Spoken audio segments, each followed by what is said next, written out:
Well, Lacey and I are up here in the Canadian Rockies. The goal of this trip is to get to a little place called Petain Basin, I think it's pronounced. It is in Elk Lakes Provincial Park. According to the website, Petain Basin is a wilderness camping area, which is similar language to what Lacey and I do all the time and dispersed camp in the US.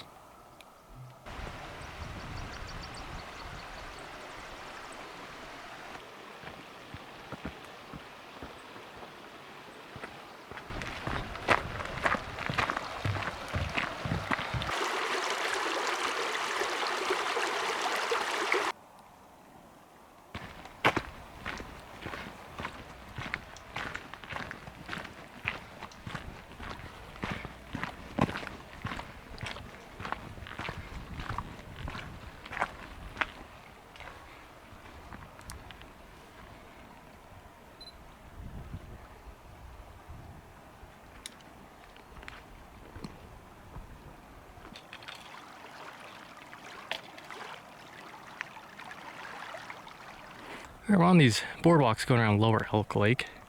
Upper Elk Lake is over this hump. We're heading into there next. And our basin is further up the valley that way. Lacey and I are now approaching Upper Elk Lake.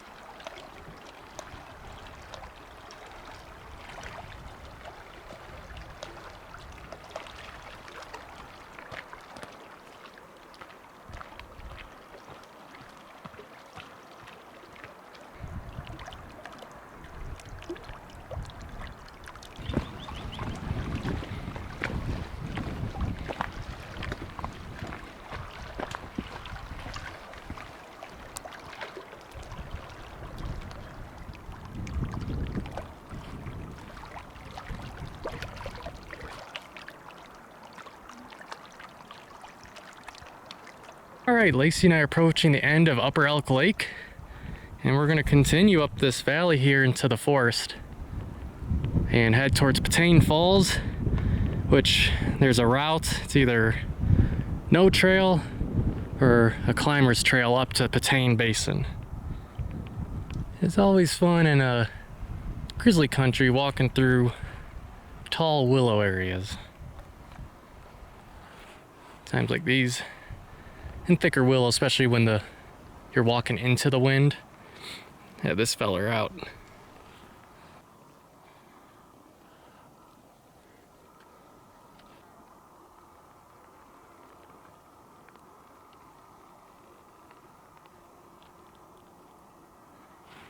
We're currently out of the willows. There are still some, but it's kind of like semi-open park-like. Really nice trail so far.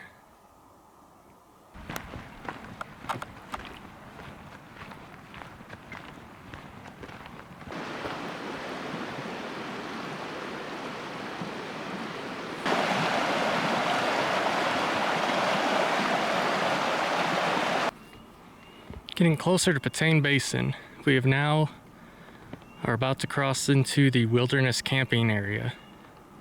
So beyond the sign, you could pitch your tent wherever, as long as you're not being too much of a butthead.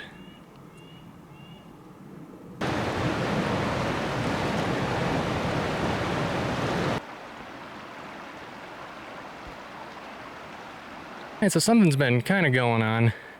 On the maps it shows Patane Falls and Petain Basin and stuff, but once we got past the trailhead, Patane has been either scratched out or covered up. I wonder if there's a renaming thing, or it's the wrong name, they changed the name, or if it's some slur, I have no idea. I keep saying over and over again.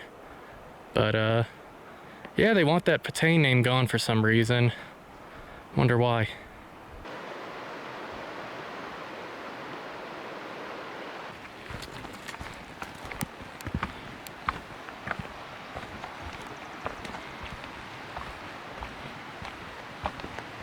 Well, Lacey and I are getting closer to the falls, or the lower falls anyway. And it is gorgeous. So before we head up to the basin, Lacey and I are going to check out the lower falls. Got a quick glimpse of it, and it's pretty decent in size. Really beautiful. So let's get a closer look.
We're all done with the waterfall. We are now going to begin our ascent up to Petain Basin.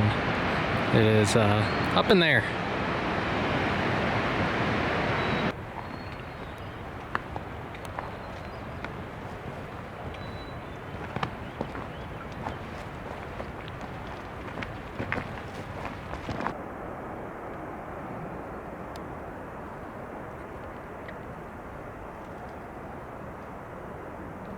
We are on our way up.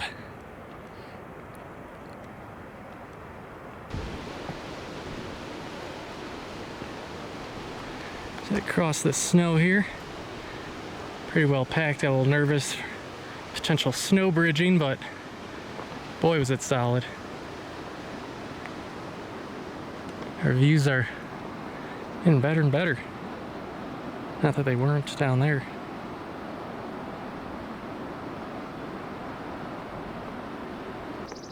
So far there's been a consistent boot path. Hopefully it sits like that all the way up. It's making easier work of this brushy hillside.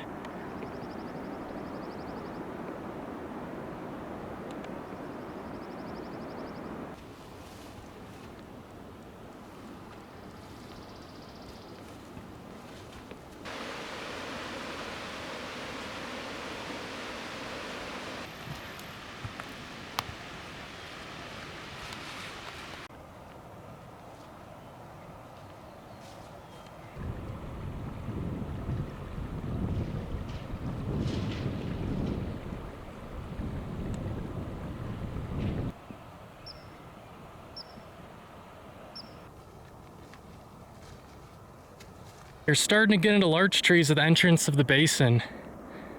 What a fantastic place. Canadian Rockies are just on another level.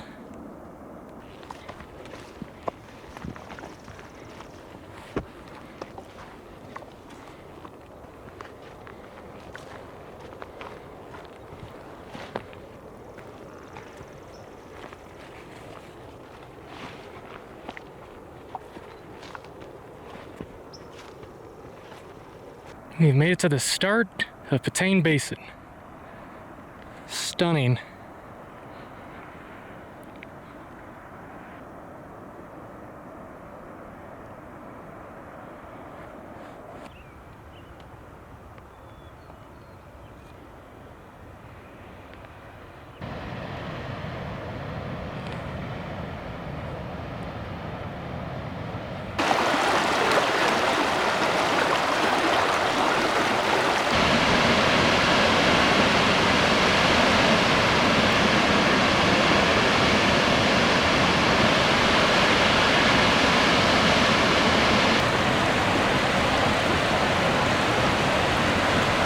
So it's 7 o'clock. We got a pretty late start today.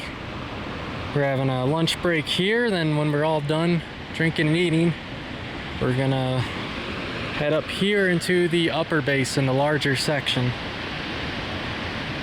and start looking for a spot to camp for both nights.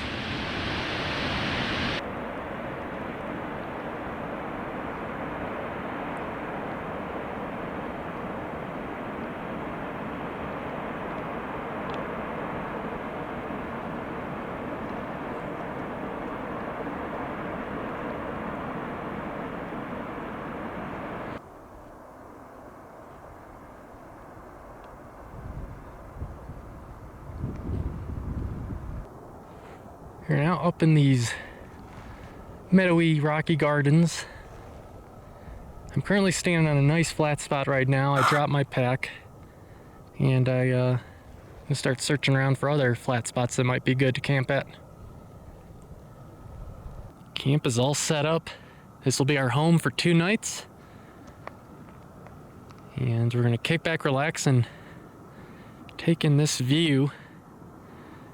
And I'll show you the rest of the basin tomorrow under better lighting conditions. So looking back that way looks pretty fantastic.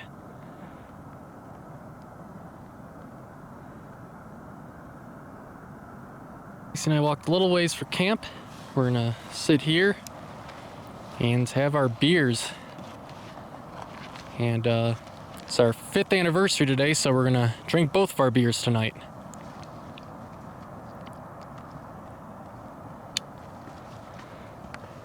Pretty sweet view for a anniversary backpacking trip.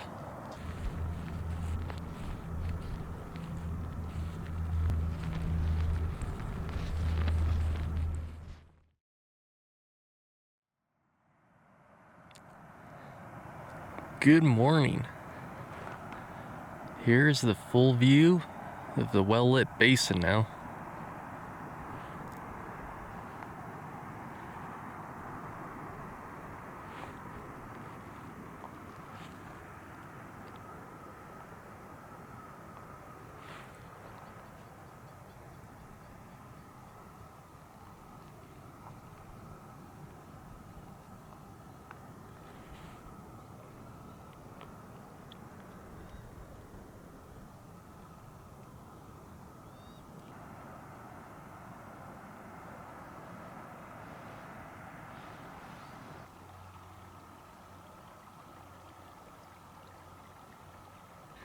So there are no trees all the way up here, and for the earth sack I walked decent ways from camp. Bear keg probably would have been better, but I climbed up this big boulder and tied it off to a knob up on top there and put some big rocks around holding it down. And hope it lasted tonight. Hopefully it'll last tomorrow night, because yeah, there's nothing to tie it to up here.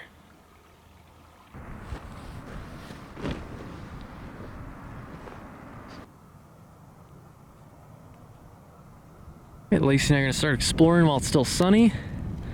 And go out that way and loop around to the glacier. From here on out, it's just gonna be beautiful scenery shots till we get to the glacier, and then we'll start making our way back.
It's at this lake where the glacier used to terminate into. I think the Google satellite image is 2008 or 2012. Or for Google Earth anyways, and in that one, the glacier's terminating right at the base there. And now it looks like it's right up here now. They receded a couple hundred feet.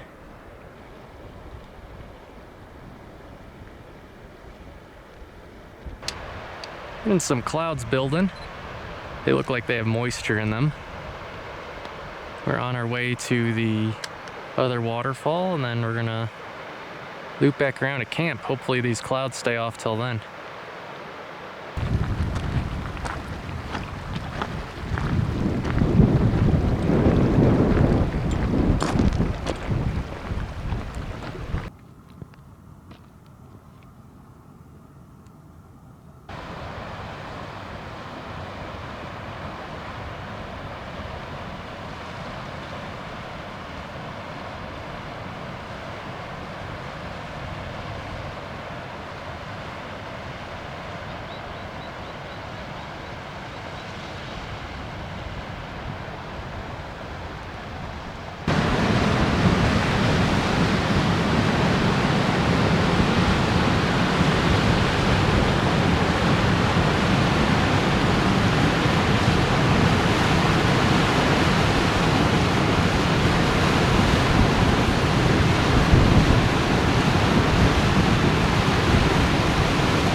Alright, it is starting to drizzle. We are gonna walk that rim back up to camp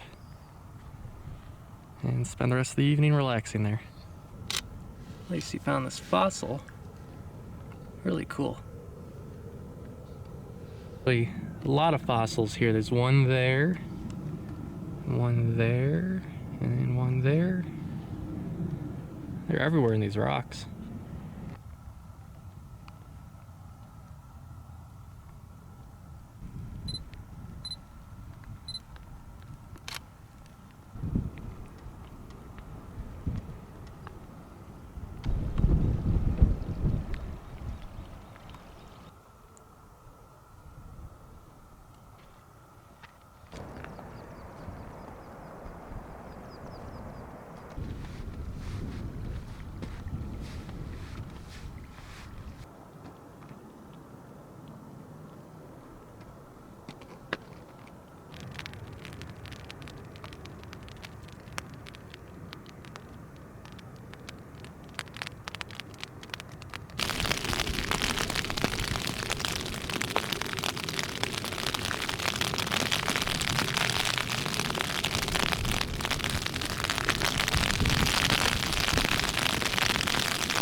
Well, it's 5 a.m. We were gonna pack up at 5, but it's so windy and cold, we're gonna wait till the sun starts to hit us.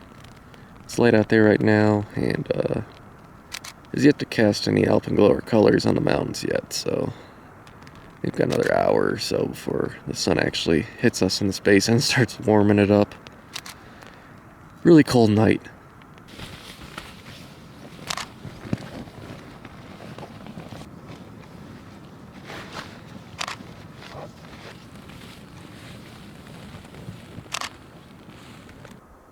we're all packed up and headed out.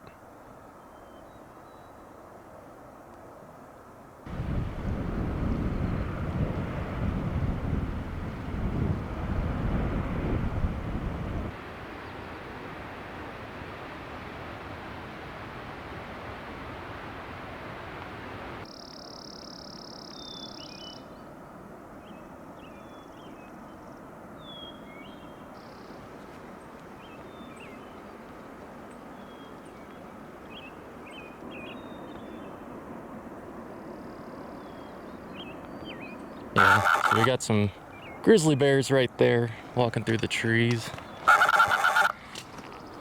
My camera is freaking out. Great timing.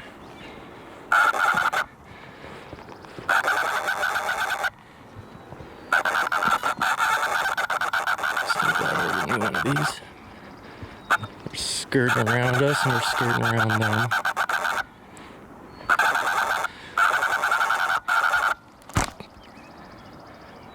I initially walked around this corner here and they were right here. It's a mom and cub. So they didn't notice me, they're eating, so I went back around this corner, made some noise, waited a bit. Now we come back around this way and it looked like they started walking around there. Ooh, that was a close one. I bring you this brief intermission to help break down the story of the encounter, what I did and why I did it, which I couldn't successfully convey all hopped up on adrenaline. First off, the bases were loaded and my camera struck out. It also died shortly after that, so it's not like I could explain anything else in more detail anyways. Second off, this is the fourth close proximity bear encounter I've had that I didn't get on video, because not getting mauled is higher on my priority list than internet clout. So let's get into the initial sighting. Here's what the terrain looked like, steep with many hills and bends which obstruct vision. It was early morning and Lacey was a little ways behind me as we slowly inched down the steep route, talking about the meadows and the bird sounds. I came around a blind rocky corner. The corner rounded, looking into a thicket of trees, and as I proceeded, the thicket revealed the side profile of a mama grizzly with her head in the grass, and the rump of her cub about 40 feet away. They didn't see, hear, or smell me. I should note we were also walking into the wind. This could have gone pretty badly. The bear's most powerful asset is their sense of smell. Their eyesight is slightly better than ours in lower lighting conditions, and their hearing is decent. They do not have supersonic hearing. I have to bring this up because someone will mention bear bells in the comments. Bear bells, especially if there are sounds like wind or running water, do not work very well. Even national park websites are starting to post this now. I've had full-blown loud conversations with hiking partners and stumbled onto bears who were caught up in their own world and didn't realize we were coming despite the very loud conversation. I guess some studies showing playing loud music doesn't work either. There are theories that quieter, more natural sounds alert them in their world better than loud human-generated noises. For example, the sound of a branch or twig snapping will grab their attention more than a David Gilmour guitar solo. Ideally, you should be shouting loudly, usually the good old "Hey Bear," which I reserve for thick willow sections, not on steep meadows, as I just wasn't expecting an encounter there. So let's rewind. I saw the bears, they didn't see me. I looked for about 1 second, knew what it was, and backtracked quietly right away. Kind of like John Candy when he got swooped by the bat in The Great Outdoors. Afraid of a little bat.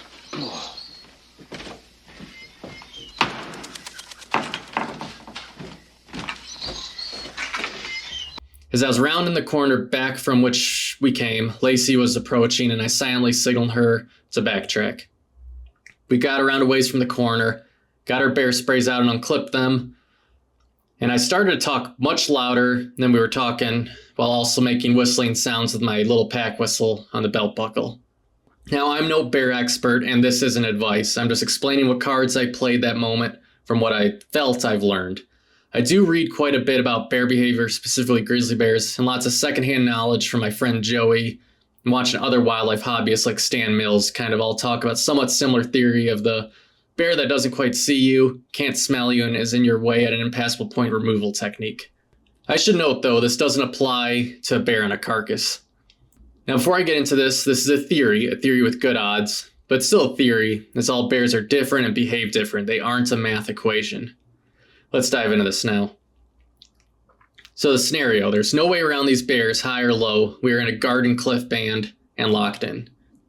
When I first saw the bears and they didn't notice me, why didn't I shout right away to alert them of my presence, you ask? Well, shouting right away at a bear, especially mama grizzly cub right next to it, from 40 feet away, that doesn't notice you, puts them in a very serious fight or flight state due to the nature of the surprise. Mama bear would look up and see me and immediately have the option of A, run, B, bluff charge while the cub runs, or C, maul me. I don't like gambling with my life, so let's not do that. The idea of slowly leaving without making a sound and going far out of view, then making noise, allowing them to hear it and move along, is a theory of the following. They hear a human and or a natural sound in the distance. It still sounds a decent ways from them, so they aren't in a heightened fight or flight state, but they are alarmed and their objective usually is to get out of the way, to not be bothered and avoid conflict. Bears much prefer noticing you before you notice them. And by doing this, you don't put the mom bear in a tight spot. You give her time to get the cub out of there and to safety without having to rush too quickly. Making the noise and giving it 5 or more minutes, I imagine, would be enough time for them to move on, though there is the possibility they just move further down the trail and you have to relive this scenario. Luckily, that didn't happen this time. In my excitement of the situation, though, what felt like 5 minutes was probably more like a minute. And when we rounded the corner, again, I barely glimpsed through the opening of some trees, a rump disappearing over the hill heading away from us, which is when I pulled the camera out. Ideally, I felt I should have waited longer, but we lived and learned, and hopefully won't have to apply this new knowledge anytime soon. Back to the video. On literally my camera's last legs. When I talk about snow bridging, that's what I'm talking about right there. That's part of the pathway we got to cross. It was solid when we went up. You cross something like this if you have to. It's not a willy-nilly project. It's a slow going, make sure you're not going to punch through ordeal.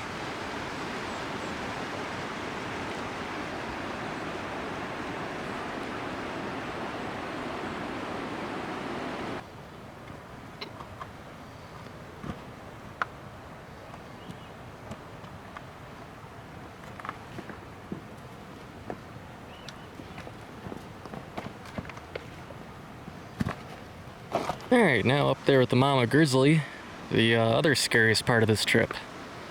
Crossing this guy. Well, we made it down the steep slope and are back in the valley. I tell you what, after waiting those couple minutes and come back around the corner, seeing the bear's butts disappear in the distance, when I flipped my camera on, the bases were loaded and my camera struck out. The motor just went crazy. I do have a new one arriving Tuesday though, and this will be a very nice backup, if need be. So far, for me anyways, I think it's the best trip of the year for me so far. So much action.